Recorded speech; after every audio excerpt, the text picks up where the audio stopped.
A very good evening, ladies and gentlemen, and welcome to the 199th episode of the Together for Education webinars brought to you by Notebook. We are just an episode away from our 200th episode. I take a moment here to look down the memory lane where we started almost 3 years back.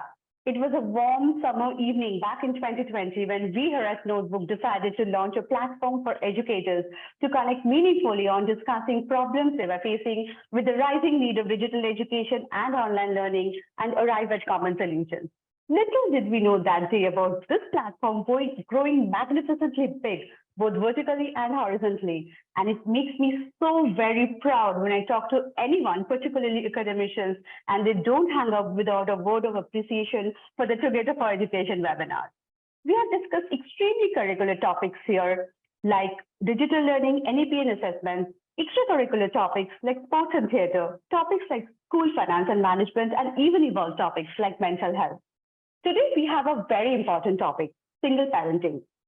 Single parents constitute a rising portion of the population in the recent days.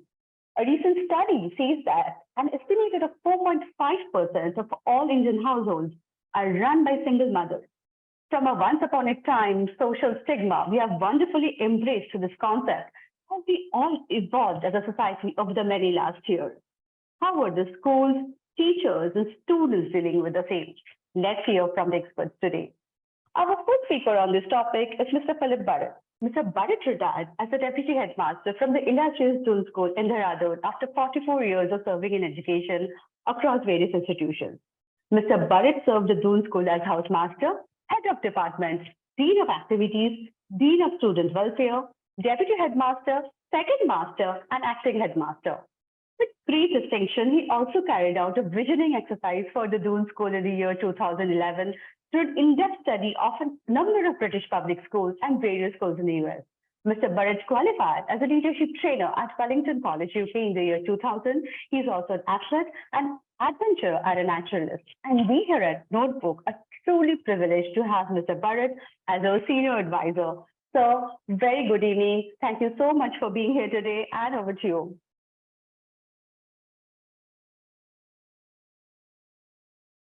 So you're on mute. Thank you, Gagori, for that introduction. Apologies for that. A very good evening to you, Achin, and everyone at Notebook Calcutta. Yes, a topic that I've had a little issues with because first let me define what I think a single parent is. Single parenting is where one parent decides to raise children without the assistance of a partner. Of course, there are many reasons why the single parent might be doing this. It could be that the relationship ended, ended in divorce, amicably or acrimoniously. There are many reasons: insanity, cruelty, alcohol, addiction, troubles from in-laws, dowry demands. But whatever the reason is, they decide that they're going to bring up the child, alone. It could also mean that one parent has passed on. And I've also seen women, I have experiences, women who want to just have children and not have the cumbersome burden of having a husband. And so they have children, but they don't have a husband, and the kids don't know who the father is. I've seen those cases too. I've had, as a public school teacher in my house, I've had a lot of children who come from single parents' families. Two cases that come up immediately. A boy who was extremely talented, who did very, very well, who didn't know his father. And they don't talk about it. None of them talked about it. And the boy did brilliantly, a fantastic young man. It is difficult to find the quality that this boy had. And he's doing very well even now. And he was brought up by a single mother. On the other hand, I've had cases where the couple was married, they parted ways, and the child turned out to be extremely difficult to handle. There was drugs, there was other addictions, no job, no college, drop out of school, aggression, fighting, a lot of gangs, alcoholism, and just the other side of the coin. So I have seen both sides. I've seen children raised wonderfully and children who are really, really in trouble. Of course, there is nothing like the ideal family. The ideal, what children want is a father and a mother and the grandparents, unconditional love, of course, little conditional love too from the father, where children grow up with grandparents and, family holidays and toys, and with a full range of emotional, spiritual, physical development, where both parents jointly raise the children. There is no contradiction in their authority, and they develop their hobbies, and that is what children want. They want children want to see mother and father love each other. And these sort of families generally raise resilient, service-oriented, and healthy children. No child wants his parents to separate. It's an extremely traumatic issue for children. But if they hear raised voices and they see violence, they observe absent fathers or addicted, one of the parents are addicted, I think it's better that they're raised in a single parent family. I think just having mother and father who don't get along is not the answer.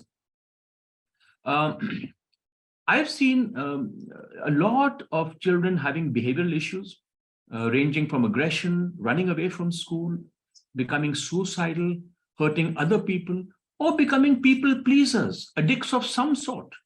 Their academics suffer, they lose zest for life, their lives fall apart. And I've also seen just the opposite. I've seen single parents raise the most wonderful children. Often, violence and discord is worse than separation. And, of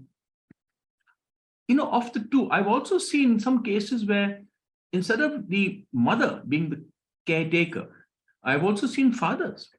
The separation has occurred, but the father has one custody over the children, and the father is raising the children. But I have to say that it doesn't work that way well. It doesn't work when the father is raising the kids, in my experience. The mothers do a better job. Apart from the development problems, there's also lack of progress in school, poor grades, dropouts. Single mothers have to work very hard if they're not economically supported by the ex-husband or her family.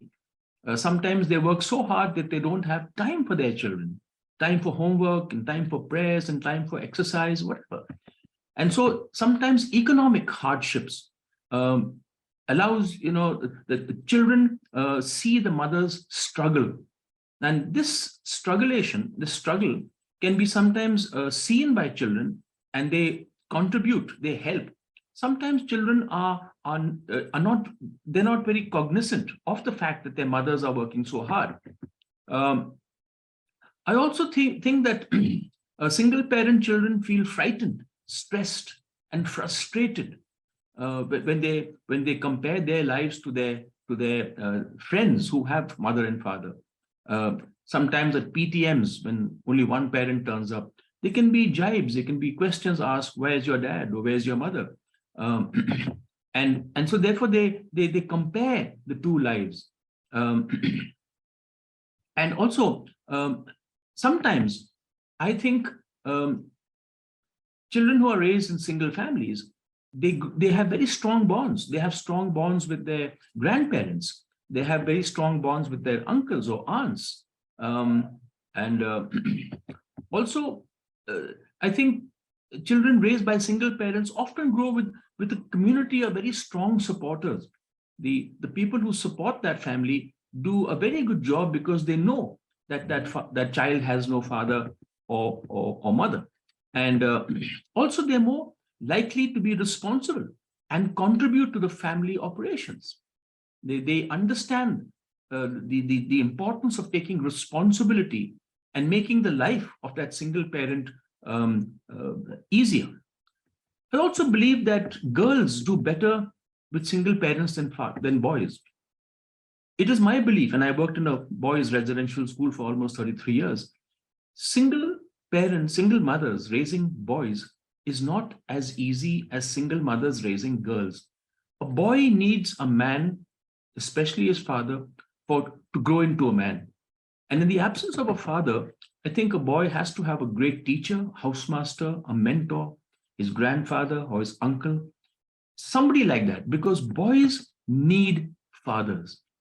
Could be a coach, could be a mentor, as I said, could be an elder from the family. Um, as mentioned earlier, um, mothers who choose to have children at no husbands do a good job, but they fail very miserably with boys. It is sad when one reads of the number of single parents in the Western world. And I'm afraid that it's now catching on in India. In well-to-do communities, and especially in the upper middle class, it's become almost fashionable to be a single parent now. So I want to end by saying that I ideally recommend and always believe that the strongest support a child can have is a well-bonded family where there is no abuse and no raised voices and a joint bringing up of the children. Schools can play a very important part in bridging this gap in single parent children by showing kindness and showing support and by having a whole school policy of supporting these children and making sure that the other children in class in the school understand that these children are not at fault. They're only victims of a circumstance. Teachers need to be aware that these are hurt children who are hurting and suffering, and they must not bring their value systems and their background to make it more difficult for these children. Good schools offer support that the other parent cannot in a single parent family. And with that, I want to thank you very much for listening. I hope I've set the ball rolling for our excellent panel to take it up from there. Thank you very much, Gagori, and over to you. Thank you. Thank you so much, sir. Indeed, you have set the ball rolling as always. And with that, ladies and gentlemen, we want to welcome our next speaker on this topic, Mr. Achin Bhattacharyya. Achin is the founder and CEO at Notebook. A chartered accountant by training, Achin was a director at Deloitte prior to starting Notebook. He has worked in India and abroad in various senior capacities in GE, PwC, KPMG, and Deloitte. Achin is a member of the Institute of Chartered Accountants of England and Wales, a fellow of the ICAI, a member of CPA Australia and CPA Ireland, and a member of CIMA UK. He is also the recipient of the prestigious Indian Achievers Award. An avid reader and a passionate traveler, Achin has keen interest in economics, history, literature, and philosophy. He is a regular speaker at various forums and chambers of commerce and contributes to numerous publications regularly. He is also on the board of some of the most renowned corporates and contributes significantly to their brand strategies. Achin, a very good evening, and over to you, please.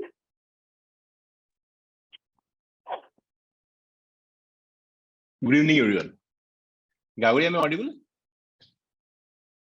Absolutely. I once again welcome all of you to today's session.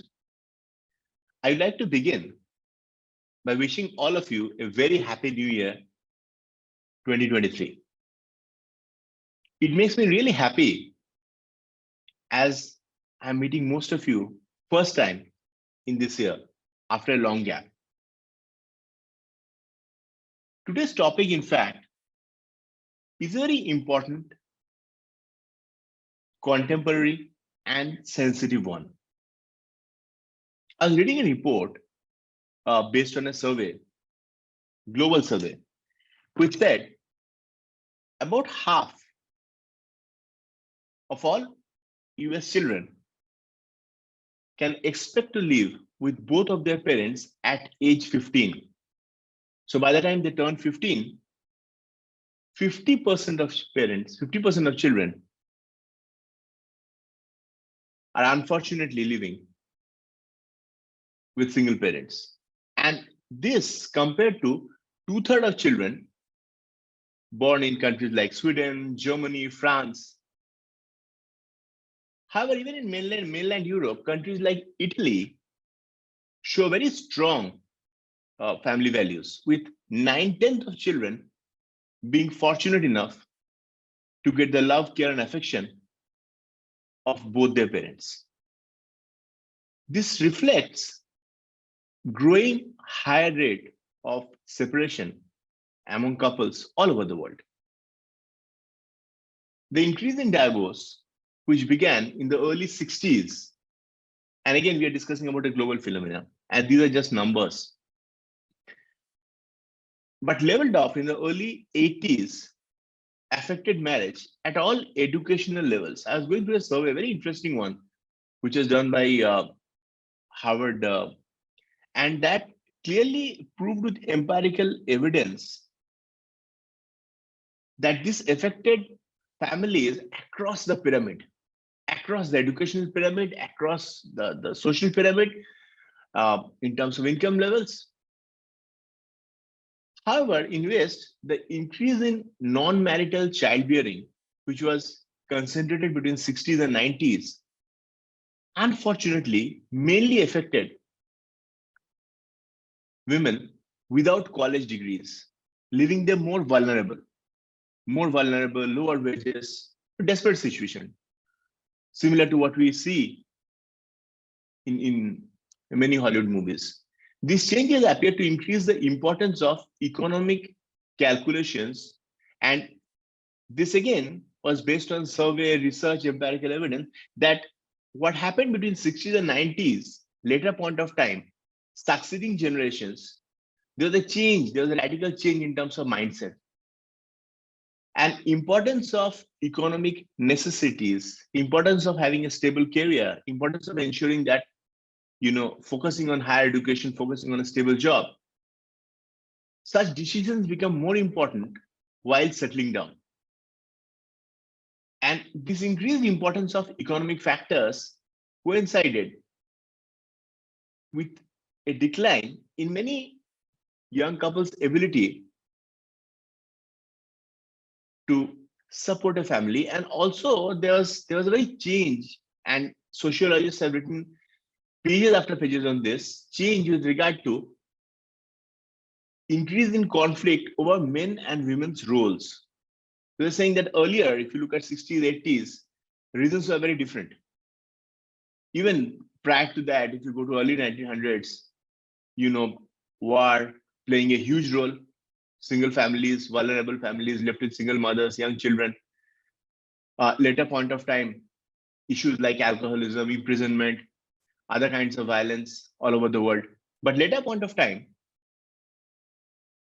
what became more and more important was changing social priorities, redefining of roles. The facts I said that we needed to be more precise about which changes worry us. So in this particular survey, they zeroed in on three kinds of reasons: economic, developmental, and moral. And when I say reason, these are primarily effects of single parenting, how it leaves children vulnerable, economically vulnerable, children suffering in terms of developmental thing, their overall well-being. However, whenever we hear this term single parenting, instantly the image comes to our mind is about single mothers, and rightly so. If you look at single parenting families, mostly single mothers who are fighting against the entire world to bring up their children. And many people who are very successful, people who are like stalwarts, made a mark for themselves, have been raised by single mothers. However, there are families with single fathers too. The same survey spoke about a record of around 8% of households with minor children in US are headed by single father. In 60s, it was 1%. So from 1%, now around 8% families, and for the lack of statistics we're discussing about US, I'm sure this genuine phenomena holds good, especially in most parts of the Western world. From 1% is up to 8%. Now, the number of single father households has increased manifold over the years since 60s. As a result, today, men also make up a growing share of single parent household. Now, globally, they say that, which was earlier in 60s, there was around 14% of single parents household were headed by fathers. And today it's roughly around 24%. That means 1 out of 4 single parent houses, single parent families are headed by fathers. However, there are some notable differences that have been noted amongst families which are headed by single fathers and single mothers. differences in terms of income levels. Most cases, single mothers, unfortunately, the income levels are lower, more vulnerable, living below poverty line, lower wages. However, they tend to be more educated, which is a very strange phenomenon vis-a-vis single fathers. And it is also being said that now the society today, again, the importance of changing roles, which is earlier it was all about economic necessity. It was all about economic vulnerability. But today, if we look at the workforce, undoubtedly, in most parts of the world, women are also doing great for themselves. So today, the role of fathers have also evolved, also changed. And so naturally, what Burrett was referring to, that even if, cases where might be one single parent, whether it be a father or a mother, is doing great economically, and the child has, is being sufficiently taken care of in terms of his or her basic needs economically, still there are gaps. For instance, public now acknowledges the importance of fathers not only as breadwinners, but also as caregivers. Long-term data clearly shows that fathers are narrowing the still sizable gap with mothers in terms of the time they spend with children.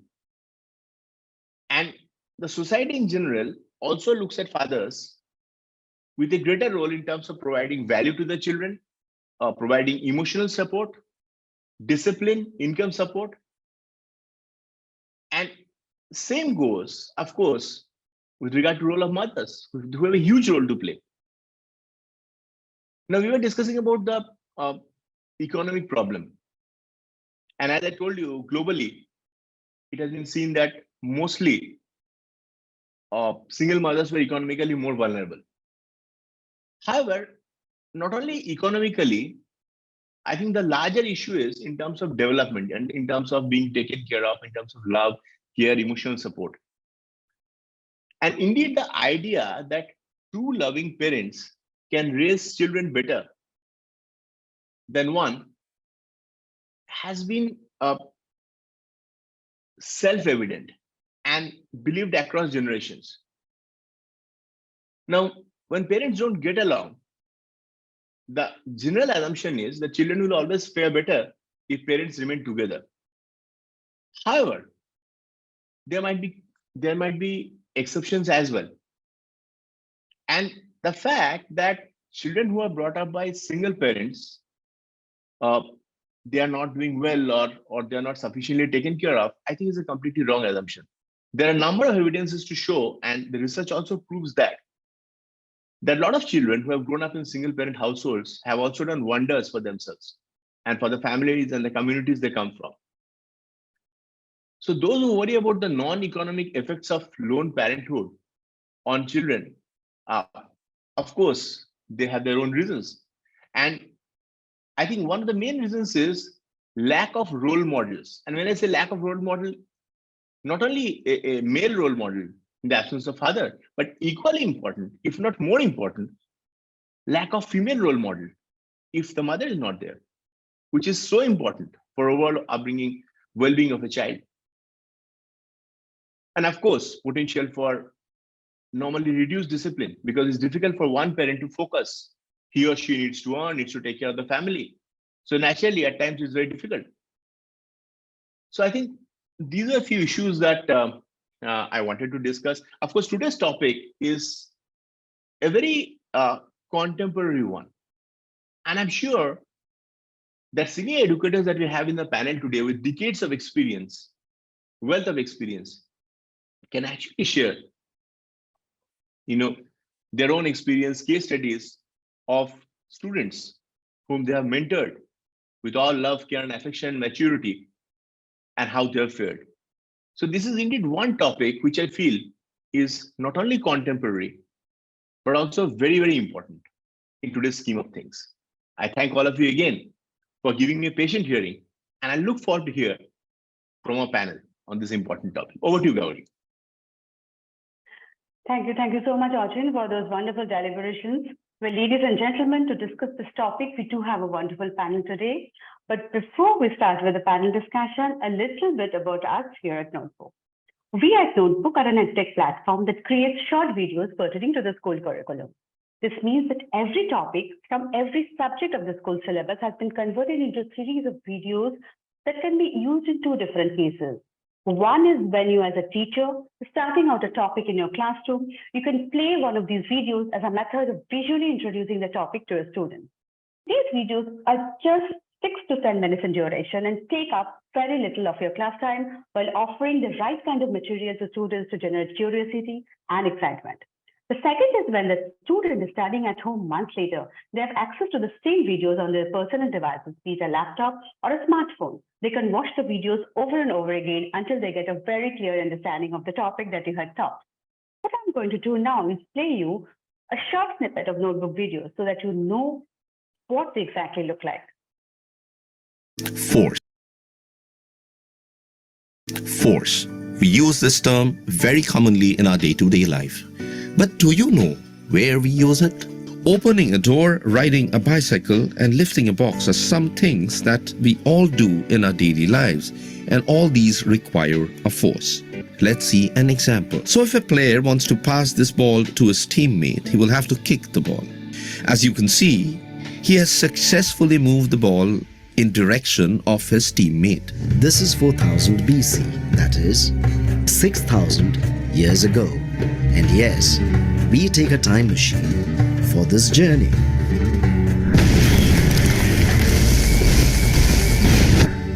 First, we land at Babylonia, the city of commerce, and we see payment of wages and expenses being made.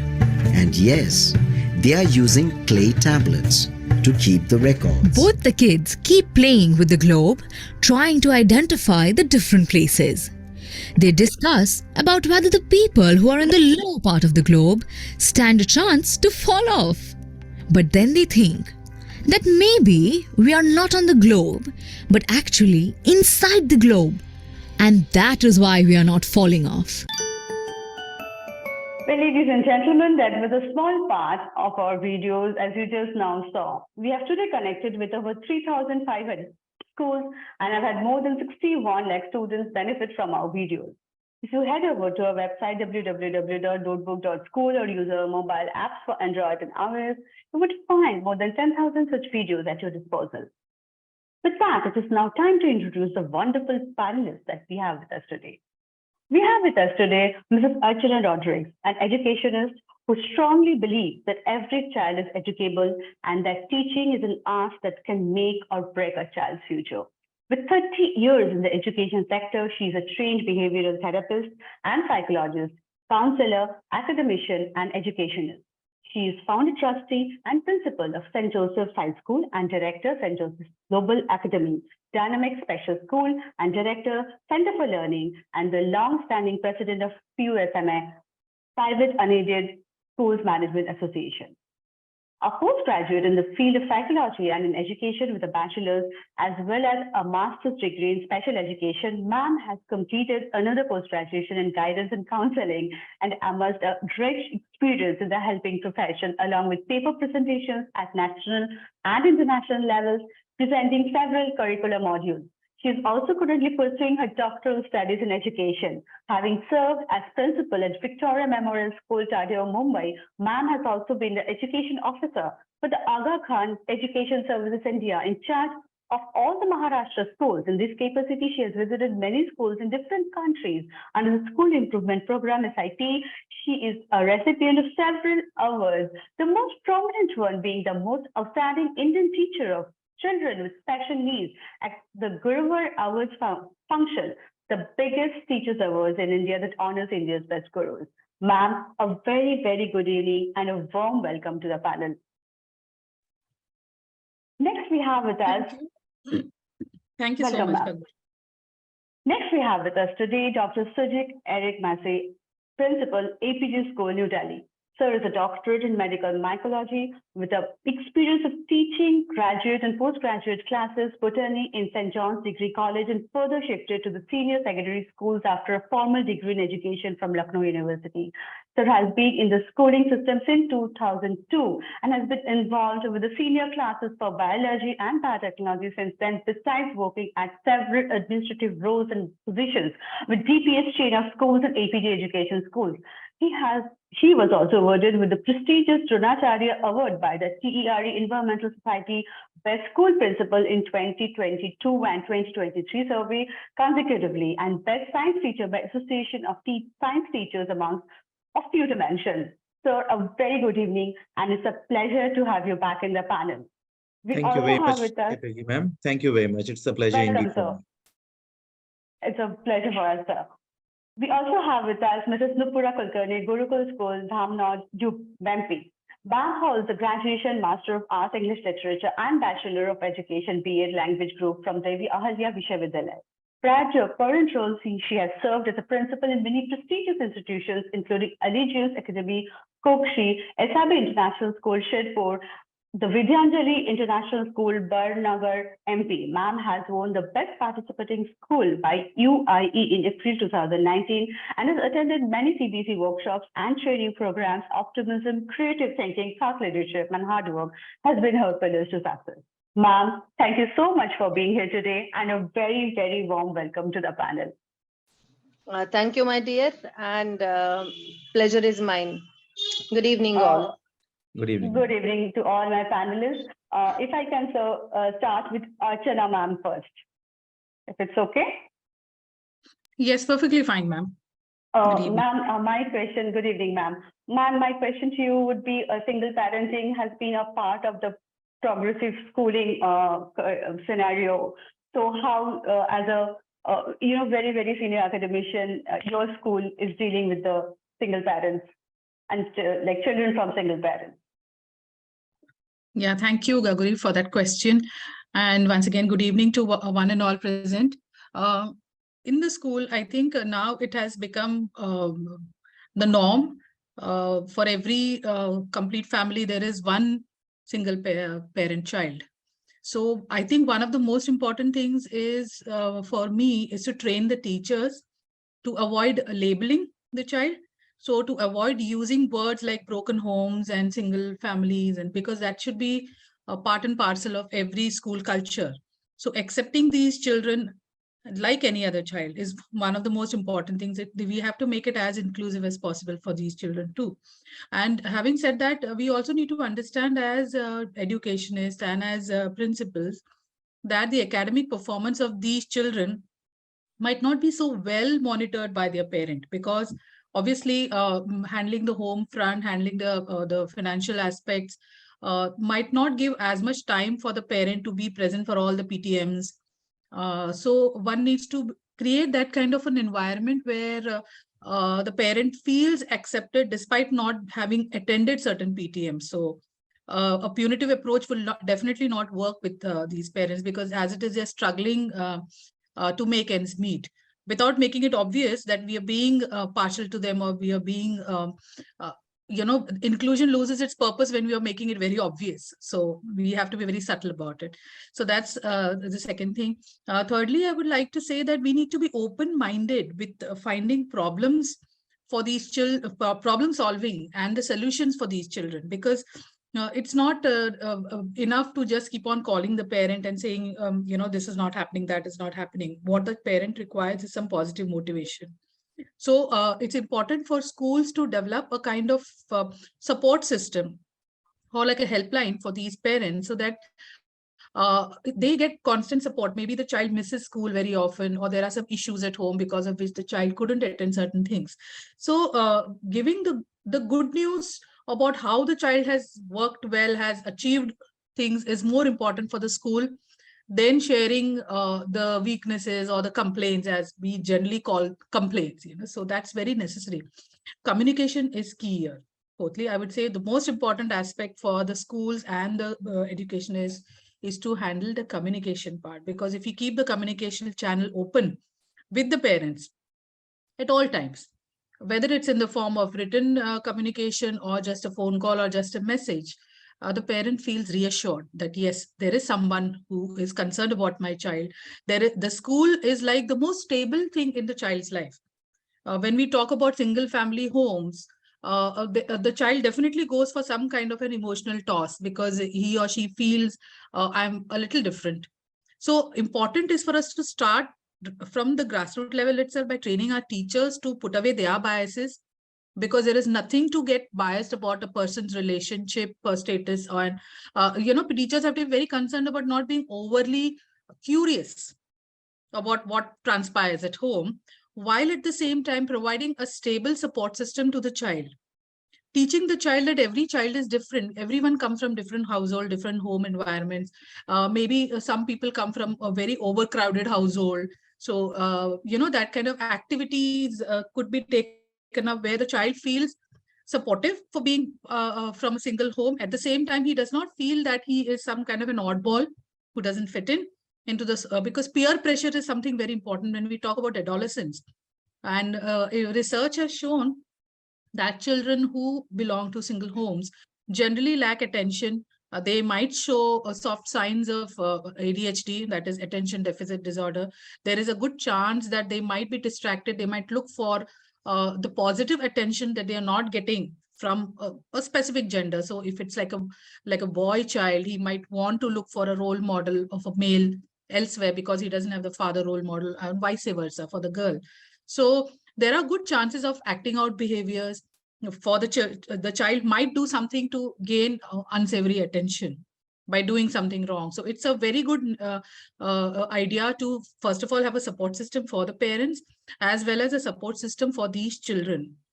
By creating some kind of safety net for these children, by creating mentors for these children in the school, so that they can be taken care of by children who are much more emotionally stable. So that is a very necessary. Communication is necessary. Talking about the positive aspects of the child to the parent on a regular basis, keeping up the communication channel is very necessary. Being open-minded about single parenthood being a necessary part and parcel of today's life is very necessary.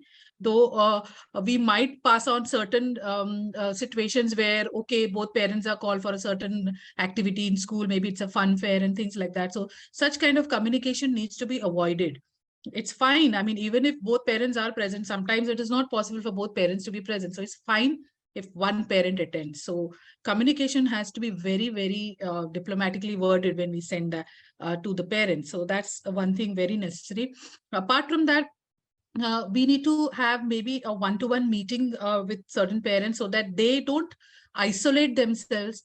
They don't carry the guilt that, okay, we are single parents, so we can't do the very best. So that guilt kind of unconsciously transfers to the child. So that is something we need to be very careful about, and providing that kind of support system or counseling for the parents so that guilt is not transferred back to the child, which might, the child might take undue advantage of that kind of guilt. By getting away with a lot of things. So that is very necessary. So emotional support for the parent is necessary. And I think schools are very well equipped to provide that, because teachers are seen as, I would say, like a second home or a second mother. So they can provide that kind of safety blanket for those children. And with where single children from whole setup and they feel included. That's necessary. But having said that, single parenthood, though it is very common, and like the earlier eminent speaker spoke, that yes, it is very common for, I would say, it is not just simple. It's a lot of struggle bringing up a child, because I don't think anyone, when they plan to have a child, plan to raise a child alone. Circumstances sometimes just maybe consciously or unconsciously, situations or circumstances happen that you end up having to take care of a child all alone. So nobody generally consciously would want to raise a child alone. So it is something, like earlier it was said that the children are the victims of this decision taken by the parent. So let's not victimize these children, and let's move towards an inclusive environment for these children, is what I would like to say. Thank you so much. Thank you, ma'am. Those were wonderful deliberations. So I have three takeaways. One is a very inclusive approach and one-on-one counseling and a very robust system, which would be robust, but at the same time, it would be subtle so that we can make it inclusive in all ways. Thank you so much for that. Next, I would come to Sujeet, sir, if it's okay. Sir, I have one question in particular for you, sir. How do we treat the children of single parents in our schools? Like, do we treat them separately or do we treat them like, what would be the approach of the school? I wanted to know here. Thank you very much, Ms. Chatterjee, for giving me this opportunity, first of all. And before I start with the regular question that you have put across, I was just pondering upon a few thoughts that were just resonating in my mind. Absolutely. We have Indians at the heart of us. We are all Indians. If we go back to our forefathers, to our grandfathers, we have seen that we had big, good, well-knitted families, where Dada, Dadi, grandfather, they all used to live together along with the Chacha and a lot of relationships that we call as uncle and auntie in English. But then if you see, we had big joint families.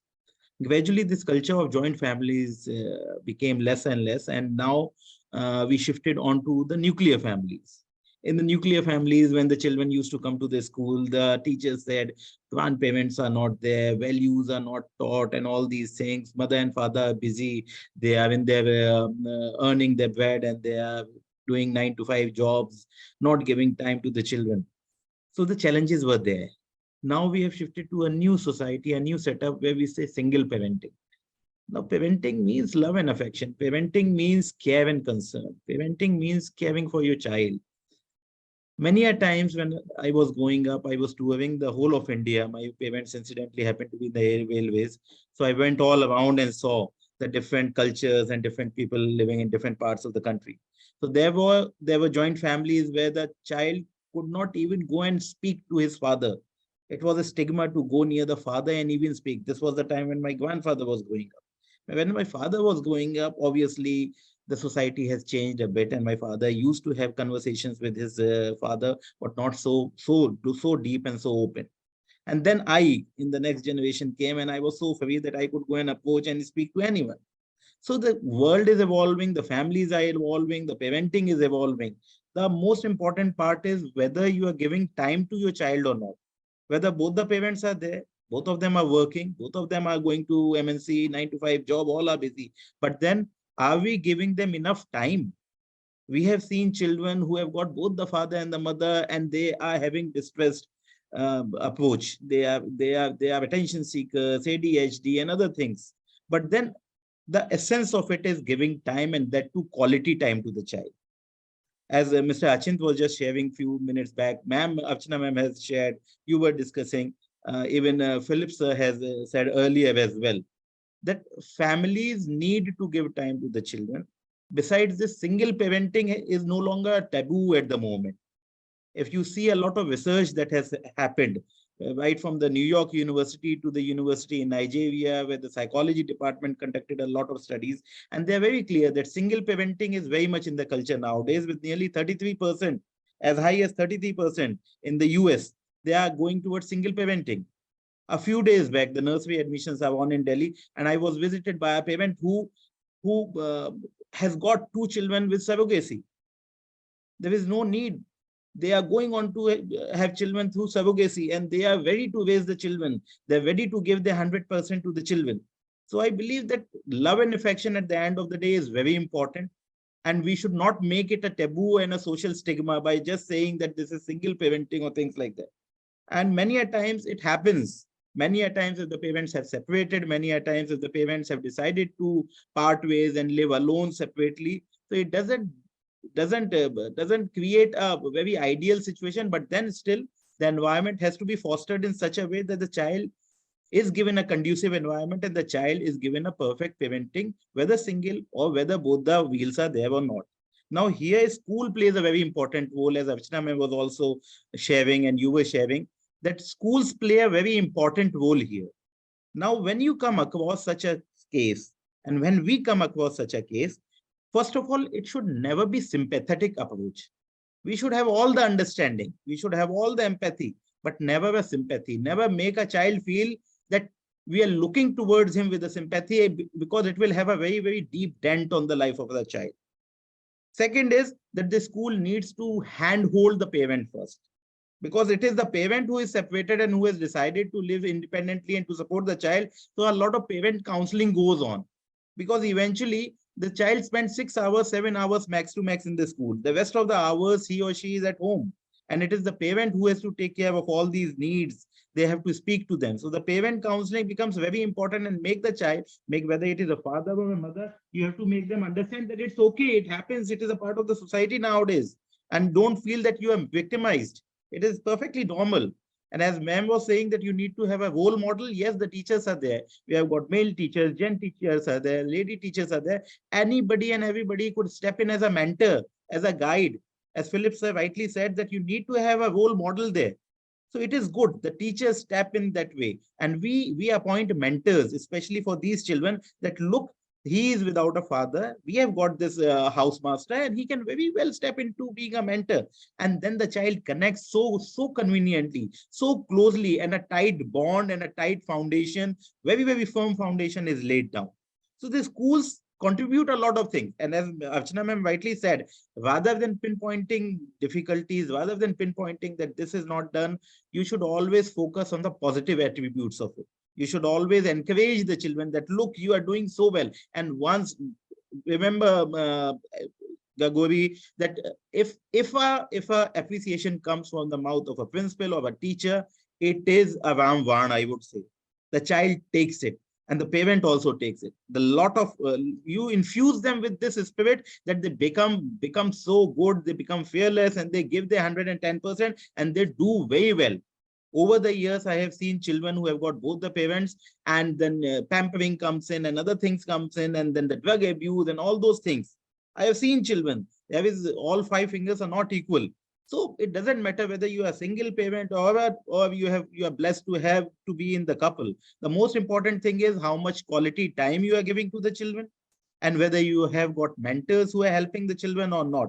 At the same time, within the school, we have to be very, very careful while we are mentioning. For example, when we are framing the circulars, when we are sending the communications, generally we send an SMS, suppose Mr. and Mrs. So-and-so. So we need to be very careful that we are aware of the case scenario. And whenever the communications are set in, it is very, very specific, so that galti se bhi galti na ho, and we are able to balance the situations. So that a small mistake at our end can make a very deep dent in the heart of the child. So you need to be very careful, be empathetic, don't be sympathetic, handle the situations. Parent counseling is a very must. Appoint a mentor there, encourage the child to the maximum, and you will see these flowers blooming up like anything. Thank you so much, sir.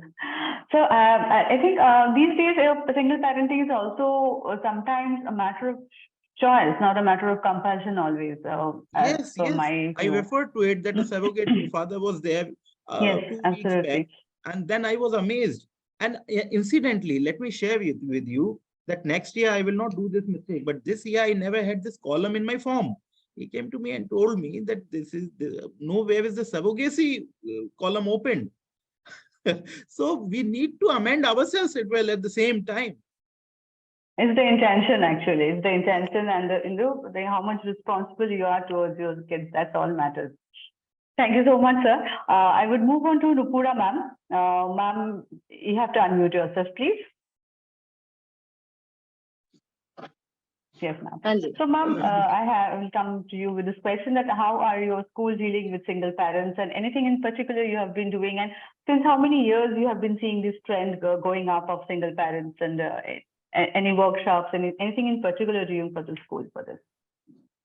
All right. Good evening, everyone over here. Well, having 33 years experience is not a joke. I mean, and single parenting, the whole definition has been changing. 3 decades have gone. To be very precise, 20 years before, I mean, if I talk about, or say 15 years before, this situation was a very terrible, terrific situation.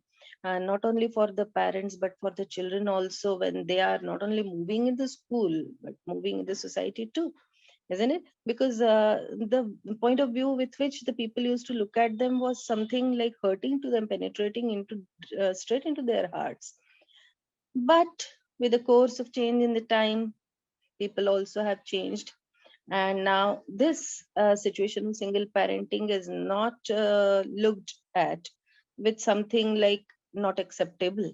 You see, it's not like parents I mean don't live together, but it's like this also, that somebody is not married, even they have raised, they raise the children, isn't it so? So it's all about the decision of the parents, right, Aman? Well, I have 2 3 cases to share with you. I'm talking about a case 15 years back. There was a boy, Ankit, in my school, and he unfortunately lost his mother, and it was only father with him. And it was a nuclear family too. All right. So living in an urban area, so nuclear families can be understood very well that they may be sustaining there. So now single father and single son, though we know very well that both, I mean, man to man, they understand each other, but try to understand that like we have a pair of nostrils, ears, eyes, limbs, kidneys, why is the pair there, by the way? Obviously to keep everything balanced, isn't it so? Similarly, undoubtedly, even today, mother and father both must be there in one's life. Of course, they do play their own roles. Previously, though it was looked in a very different manner, and I'm talking about those 15 years back time only, when it was really not looked, I mean, respectable in the society. That time, the child, when he used to come to school, each day he used to, when he was admitted there, he every day used to cry like anything. He was in 6th standard, he used to cry. In 7th standard, he used to cry. In 8th standard also, he used to cry. Though I knew very well that what was the condition, I used to talk to him. But when he was in 8th standard, ultimately he opened up with me saying that, ma'am, every teacher is also asking me the same, and I want to forget the things and I'm unable to forget, rather it has been reminded to me this way or that. So that was the point when even I myself realized that, we, out of care and concern, we talk to them in a different manner. We take special care of them. We make them realize that don't worry, we are with you. The intentions of the teachers are like that. But the children, they may take it a little differently. So here we need to train the teachers also, which I had been doing it quite continuously, not only for single parenting, but for some students who come from RTE also. In every school, there is 25% RTE students also, right to education under that section. So they also come from some areas where they need some special attention. Anyways, under the name and title of special attention, we unnecessarily undue attention is given to these children. Now I'm talking about 10 years back situation. There was a boy named Saurabh.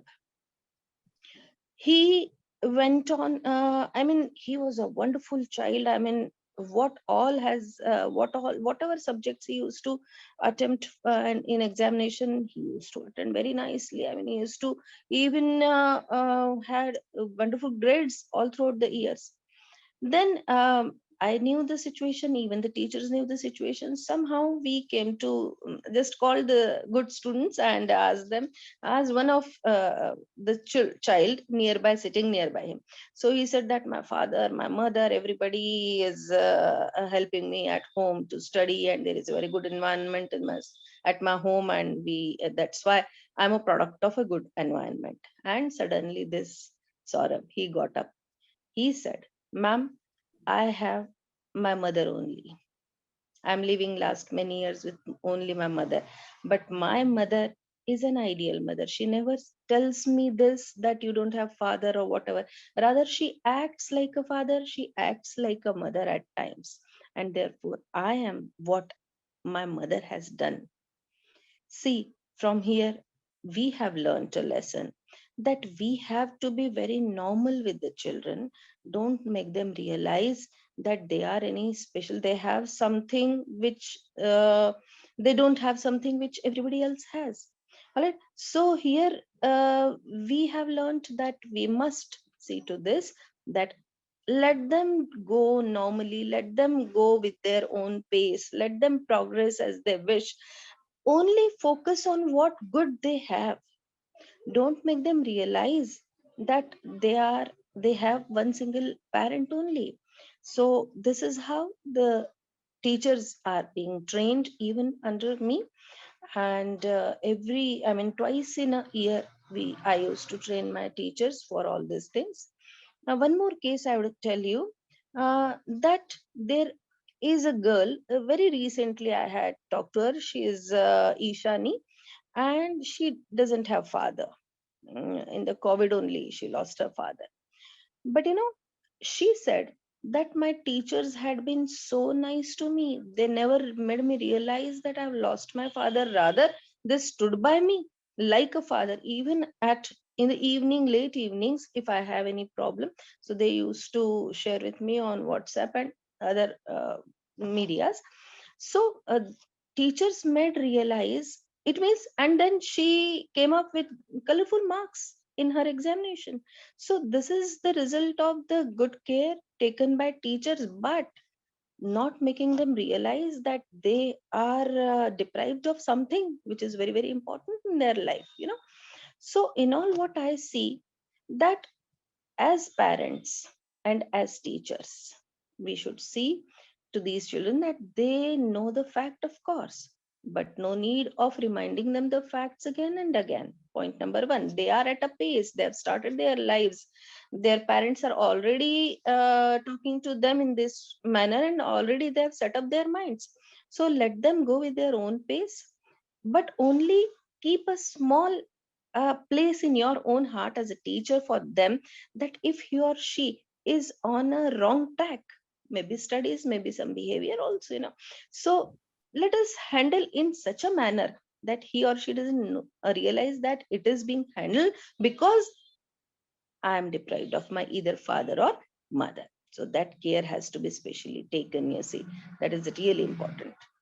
Another case was there in which joint family was there. Though the girl, she lost her father, but being into a joint family, she said that I never realized this because my uncle, aunts, and my grandfather, mother, they were taking care of me, and I never realized it. But when she used to come to school, one of her very good friends, she used to make her realize this. So not only to the teachers, we need to even counsel the students who are studying along with these children, that of course they should also take care of this, that no need to make them realize, and let them go with the same pace, and normally they should pace fast with normal speed and as a normal child only. So in all, what I feel, that let them.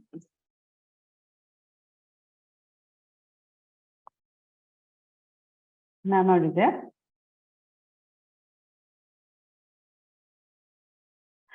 I think some internet issues at ma'am's end. We had a wonderful, wonderful discussion that was absolutely heartwarming. Many thanks to Archana ma'am, Sujeet sir, and Nupoora ma'am for this wonderful panel discussion. Before I call Achin for the vote of thanks, this is a very cordial invitation from the House of Notebook to join us on the 28th of January, right at 5 p.m. IST, to celebrate the much-awaited 200th episode of the Together for Education webinar series. This is a very special day for all of us, and let's look forward to a grand celebration all together. Achin, welcome to the panel for the vote of thanks, please. Thank you, Gauri. I think wonderful session. Burrett sir, thank you as always for giving us a great start.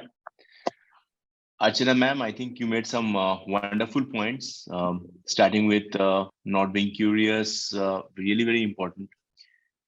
And also the need for being more sensitive, careful, avoiding such kind of terms, and also creating a safety net, which is so important. Helping in mentoring, and of course, being open-minded and keeping communication channels open. Thank you so much, Archana ma'am, for your wonderful points. Dr. Sujeet, thank you so much, sir, for being here as a part of this August panel. I think some very important points you made, including giving quality time, which is so important. And also the fact that we need to ensure that not only students, but also taking care of parents, counseling them, ensuring that we keep the communication channels open, building bridges.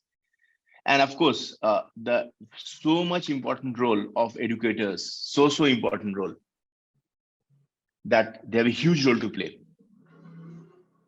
Nupoora ma'am, thank you so much for being part of the panel. I think at the end, there was some disturbance with regard to the internet. So maybe we lost it in the last part, a little bit of your speech. But otherwise, wonderful points, including the fact that I think you made one thing very clear, the need that we should not single out such issues. We should not unnecessarily highlight it beyond a point. I think that is really important, especially looking at things from children's perspective, who otherwise are so vulnerable, so sensitive at the tender age. Very true. And Yes. also the importance, yes, ma'am. And also the importance of the role of teachers. I think you gave a wonderful example of the little girl who unfortunately lost her father during COVID. But the fact that teachers, like the helping hand, took such good care and ensured that she felt cared for, the fact that she fared well in exams. That's wonderful. Such examples that really makes us feel so happy. And our regards and respect for educators, as always, only continues to grow. So wonderful session. I thank all of you for being a part of this August gathering. Also thank our attendees today, those who took out time and were with us today evening. We look forward to your continued support. And next week, as Gauri mentioned, we have our 200th episode. So I cordially invite all of you to be a part of the session next Saturday. Thank you, take care, and goodbye. Thank you very much. Thank you, Thank you very everybody. much. Thank you. Have a wonderful time ahead. Thank you, ma'am. Thank you. Thank you, sir. Thank you, everyone.